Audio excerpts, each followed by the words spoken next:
Questa è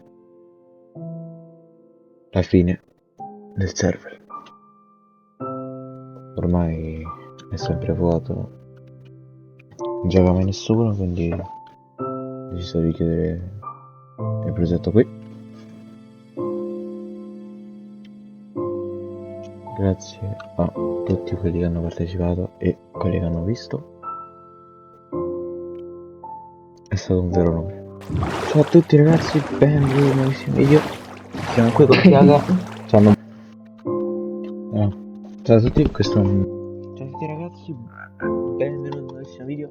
Oggi siamo qui perché dovremmo fare una rapina. Farò un evento dove tutti devono cacciare me e Tiaga per ottenere un loot assurdo, però devono andarci. Esatto. Però